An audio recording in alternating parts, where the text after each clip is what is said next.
Hi guys, welcome back to another video.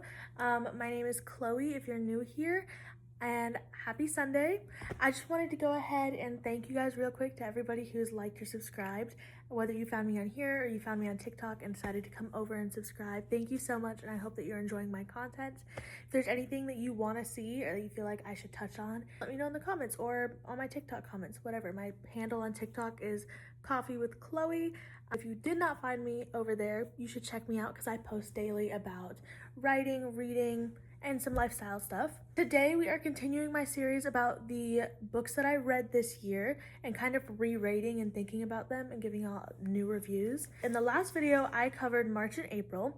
I thought today I was only going to be covering 1 month, but I'm actually covering 3 because over the summer I had a lot going on. I was preparing to move to Texas, I was starting school again, starting my new job, etc. So I was not reading as much. I read like 2 books a month for May, June, and July. So we're going to go over all of those books today since it's like a good amount. 6 is not too crazy. In the last video, I think I went over 12, and that was kind of a lot. As always, I've got my little notes written in here, so when you see my eyes darting down, that's all it is. We're gonna go ahead and start with May. May was a really insane month for me just because the reality of like, oh my god, I'm moving in August, well, in July actually. I'm moving in July is hitting, so I'm trying to save money. I'm about to go on vacation to check out where I'm moving to in Florida. I've got all this stuff coming up. I managed to read 2 books. First, we have Ghost by Dolly Alderton. I had heard of Dolly Alderton because of Good Material and Everything I Know About Love, but I hadn't read either of them. And as I stated in my other 2 videos, I like to start with an artist's or an author's lesser known books and then work up to the well-known ones. And I had never heard of Ghosts. So I was like, oh my gosh, like, let's check it out. This one I picked up blind at Barnes & Noble. It was one of my favorite blind reads of the year. And I gave it 5 stars. It was so good for so many reasons. One, I feel like I can get the same kind of content from Dolly Alderton that I love so much from Sally Rooney, and there's differences between them, but it evokes the same emotions within me, which is a huge plus because Sally Rooney became one of my favorite authors this year. There was so much about this book that I loved. One, the whole premise of basically examining the fact that dating apps and social media make dating feel more like a video game and kind of plays on and adds on to the whole making us antisocial prospect was really, really interesting. I don't know if I phrased that right, but basically, I mean, I've watched a lot of documentaries and read research papers about how dating culture has changed and how social media and these social media-esque dating apps have made human beings more narcissistic and have made everybody a bit more antisocial and less empathetic.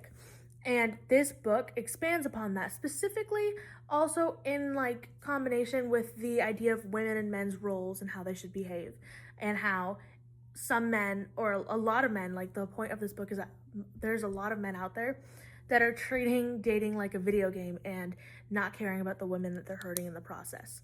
I thought it was really, really well explained, and the pacing of the book was amazing. I could not put it down. My mom read it immediately after me, and she loved it. It's very funny. One, like it's kind of heavy at times because it talks about not only the way that social media and dating apps have affected our society, but there's a lot of grief and anticipatory grief, a lot of conversations about women's friendships, competition between women, etc. But there were some really good like one-liners in there. Dolly Alderton had some zingers, and I was laughing the whole time while also contemplating my existence and like society's roles. The relationships between the characters in this book was phenomenal. The way that she wrote all of these different relationships that have evolved over the years and how they've shifted and changed, and how some of them were changing for the worse kind of because of this competitive edge society places on women, like, why are you not getting married by this age or having children by this age, or why don't you want to do this anymore now that you have kids? Why don't you accommodate me now that I have kids? It was featured some really, really good conversations between our FMC and her friends trying to understand each other, especially near the end. It was very heartwarming and very real. It was so raw. A very common theme in my reading this year, and I don't know if it's always just kind of been a common theme or if I'm just noticing it now, or if I've just gravitated towards these books this year, but I have read a lot about grief and the different types of grief. You know, there's grieving somebody who's passed, grieving a friendship, grieving a time in your life, anticipatory grief, etc. I have read a lot about a lot of different kinds of grief, and the part of this book that I really, really enjoyed was the way that Dolly Alderton examines anticipatory grief, because our female main character has a father who is beginning to mentally fade away. He's a bit older than her mother, and she's really struggling with this. It's also impacting her relationship with her mom, and there's just so much to dig into and so much emotion. I definitely shed a few tears. It was so well written. As somebody who has lost a grandparent and experienced those feelings of anticipatory grief in the year or so leading up to it, when you kind of realize like it's coming, it really tugged at my heart. I really, really enjoyed it. I actually have good material on my bookshelf. My mom lent it to me, and I cannot wait to read it and every other book that she writes. Next, in the month of May, I also read The Song of Achilles. This is on my mom's bookshelf. She'd been telling me to read it for years. I don't know why it took me so long. I finally read it. First and foremost, rated her 5 stars. Madeline Miller, and the way that she writes her adaptations kind of Greek tragedies and stories, amazing.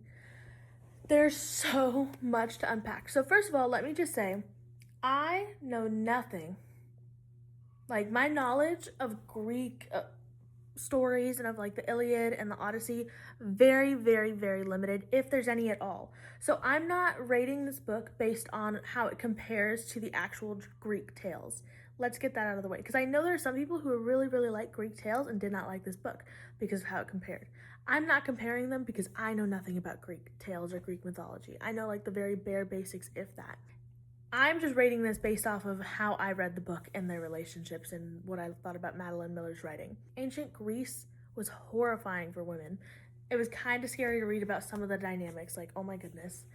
But I found Patroclus and Achilles' relationship to be so all-consuming. The way that they yearned for each other and they loved each other while dealing with these forces beyond anything that they could control was fascinating. The commentary on men's hunger for, like, men's pride, their hunger for war, bloodshed, etc. I don't really have a whole lot else to say. I just loved the way that Madeline Miller wrote this. Like, her writing kind of reminded me of when I'm reading a classic novel. And the way a lot of things were not said outright but were just kind of implied was really interesting because I understood all of the implications. We're going to June now. So in June, I spent 2 weeks down here in Florida visiting my aunt's uncle and cousin and just kind of exploring, relaxing before my big move. I read 2 books while I was down here on vacation. One was Funny Story by Emily Henry. This was the last book of hers that I had to read on my bookshelf, and I was so mournful because I think her new book had already been released, but I have all of her paperbacks and they stack so nicely, so I knew I wasn't going to be reading the new book anytime soon. But Funny Story, I gave 5 stars. It is my favorite Emily Henry novel by far. There was so much that I loved about Daphne and her story. I can't remember the man's name right now. But first of all, the whole premise, like the opening, is insane and diabolical. The fact they were both engaged to these people or living with or married to these people, whatever it was, and then get dumped so that their significant others can be with each other, absolutely wild. I don't know if I'd respond as well as Daphne did. She did an amazing job, especially considering the fact that, like, she uprooted her life and moved across the country to a community that she has nobody in. That's terrifying. That's like my biggest fear ever. So the way that she handled it was great. Their relationship, everything from like their unlikely friendship to being roommates and then it evolving, was so fun to watch. If you watched I think it was March. If you watched my March video, you'll know that I rated People We Meet on Vacation like 3 stars, I think, because I was really irritated by the miscommunication used in that novel. And obviously, you cannot avoid the miscommunication aspect of romance novels. It's a huge part of it, as long as it's done well and correctly, in my opinion. And for the most part, Emily Henry doesn't miss. For the most part, I feel like the miscommunication is realistic, it's understandable, etc. But in People We Meet on Vacation, I had a hard time with it. Funny Story was a great example of a book where it was done well. Funny Story and Happy Place, because if I was going through what Daphne and her boyfriend were going through, I wouldn't know what to do. I wouldn't know what to think. Also, because of the relationship she has with her dad, like, communication is just not up there in the skill set. It didn't bother me or take me out of the story with how they were miscommunicating. On to the next. This is the second book that I read in June. It was Problematic Summer Romance by Ali Hazelwood. Let me just say, so for this vacation, I came down here with my grandma, my little sister, and then her best friend joined us a couple days in. My little sister's best friend is like another one of us. She's basically our sister. And we took so many trips to Barnes & Noble. The nearest Barnes & Noble is 45 minutes away. I want to say in the span of 2 weeks, we went 3 or 4 times, and I have no regrets. On one of those trips, I picked up Problematic Summer Romance because I've read Ali Hazelwood before. I've really enjoyed it. I think I rated Deep End on my March and April video. And I was like, what better book to read at the beach and like by the pool while I'm down here relaxing before I go into the most stressful 2 months of my life. I really did enjoy Problematic Summer Romance, but in comparison to her other books, I do have to rate it a 3 stars because I don't know, something about it. I was just not as immersed in it. I wasn't as intrigued by their relationship. I felt like there was something missing. Maybe it felt rushed because I feel like she had just released Deep End and then Problematic Summer Romance came out, and I really enjoyed Deep End. I didn't feel like anything was missing. I got the chemistry, it was great. I just didn't feel it in this book. And that's also crazy because I loved Not in Love, and this is basically a second Not in Love book because we've got a lot of the same characters from that novel, and then this book focused on 2 side characters from Not in Love. Not in Love is one of my favorite Ali Hazelwood books, but this one just didn't do it for me. July was a great reading month. So this fourth book I actually started in Florida, but I didn't finish it until I think a week after I got back to Texas. And it was Conversations with Friends by Sally Rooney. I rated it 4.5 stars, and I have a lot of thoughts, so I'm going to try and put them all into a way that makes sense for y'all. First and foremost, Sally Rooney characters are such low-key and high-key narcissists. They're very realistic, in my opinion, in this era of being a human being. They're so wrapped up in themselves, and that's part of like being a young person, especially in your teens and 20s, is being very wrapped up in yourself and your life and your concerns. But like, I can't remember the main character's name. She was driving me a little bit crazy at some parts. She was talking about how she doesn't want to have to work and this, that, and the third. I was just kind of like side-eyeing her, like, girl, you're crazy.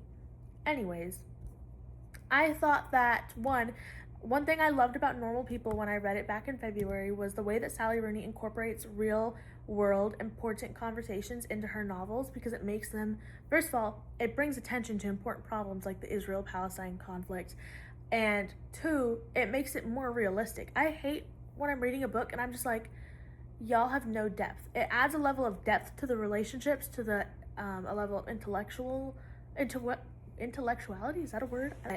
I feel like you guys get what I'm trying to say.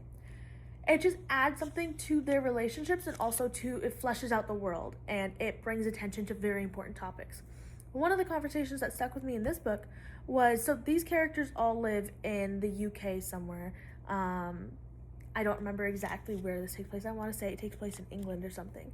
Anyways, all that to say, and they were talking about police brutality in America, which was a really, really interesting topic to see in a book taking place in a different country, written by somebody who lives in a different country. I thought that was amazing, as well as it hit me just as hard as the Israel-Palestine conversation in Normal People. 2, Sally Rooney also does really good talking about chronic illnesses, especially women's chronic illnesses. In this book, our female main character struggles with endometriosis, which, if you don't know what that is, there's a lot of interesting articles out there about the lack of research for this debilitating chronic disease. And to see it represented, this is the first time I've ever seen it represented in a novel, I believe. So that was really amazing. Everything about Sally Rooney books is just extremely vulnerable. It's very raw, very real. The conversation she's having, the feelings she's experiencing and trying to sort through in regards to this man she's seeing, to her best friend, her family. there's no word to really compensate for the emotions I feel and like the weight it leaves in my chest when I'm reading about it. Just like with normal people, I felt like this. I thought Conversations with Friends was going to plunge me into a major reading slump, and I'm amazed that it didn't. Finally, the reason I docked half a star from my rating, because I rated it 4.5 stars, the reason I docked half a star was because of the ending. The ending of Normal People, I was very satisfied with. It seemed like that was the only way things could end. And I kind of expected the same ending for this book, but instead we went left field and everything got worse. It's not that it was a bad ending, it was a perfect ending and it made sense, but I'm still upset by it, so I docked a half point. Finally, in the month of July, I finished, and this was like right when I moved here. I remember vividly, I finished it in this room that we're sitting in. I was sitting on this couch freaking out. I had been reading it for months, and that is Babel by R.F. Kuang. This book, I gave 5 stars, first and foremost. It's the first R.F. Kuang book I read. My mom read it and loved it, but she said that it was very heavy, which was true. I was reading usually a chapter a day until like the very last night where I was like, oh, I can't put this book down, just because it was so heavy. And I found myself researching some of the like footnotes and whatnot, just because the concept of a fantasy novel with real world like footnotes and references, I did not realize how much I wanted that in my life until I read this book. First and foremost, this has nothing to do with the actual story, but R.F. Kuang gets bonus points for having an annotated bibliography in the back of the book. Because what do you mean? You wrote a historical fantasy novel, and I can go and read your annotated bibliography and find all those sources? That was amazing. There was an amazing representation of different cultures and languages in this book. That was kind of the whole thing. There's also an amazing depiction of colonization and the violence that it throws onto these communities, especially from the British Empire. I think there's also something to be said about the capitalization of healthcare. That was a major theme in this book that was brought up over and over. Our characters thought about it all the time, and it is so awfully relatable if you're living in a developed country, specifically from my point of view, America today. The capitalization on healthcare and how much it costs and how we just leave people who can't afford it in our minds to die. It was very like, we're reading a historical fantasy book, but it was very reminiscent of dystopia and like just how we feel in our current political climate. And that's what I love most about books, is the way that I can draw parallels between our worlds, even if it's bad parallels. Finally, one of my favorite tropes, I'm not a huge trope person, just because like I've even said one of the books I read this year felt like a bunch of tropes sewed together. But if I was to pick a favorite trope, it'd be found family. I loved Six of Crows, I loved Percy Jackson, loved Harry Potter, etc. Found family is my shit. Oh, and Lord of the Rings. The premise of a kind of a cursed found family, one that was never going to end how we wanted it to, and that the main character was kind of aware of this, was so well executed. Watching these students come together, this cohort come together and mesh and love each other so violently before different ideologies and occurrences pull them apart against their will, except for in Letty's case. It was, oh my gosh, I don't want to spoil anything, so I'll stop there. But it was one of the most beautiful depictions of friendship I have ever read, despite the more cursed aspects of it and everything. That is actually all I've got for you guys today. I feel like I yapped a lot about things, maybe possibly not necessarily on topic, but also still on topic. Thank you guys so much for watching. I hope you enjoyed this video, and I will see y'all tomorrow for our next video, and we will be doing August. I don't know if it's gonna be August or August and September yet, but I'm really happy with my reading the last half of the year. I read some really, really cool books, and I diversified the genres I was reading a lot. So I will see you guys tomorrow, and thank you so much for watching. Like always, like and subscribe if you want to keep seeing my content, and if you want to see other types of content of mine, always check me out on TikTok. I post on there every day. Thank you so much.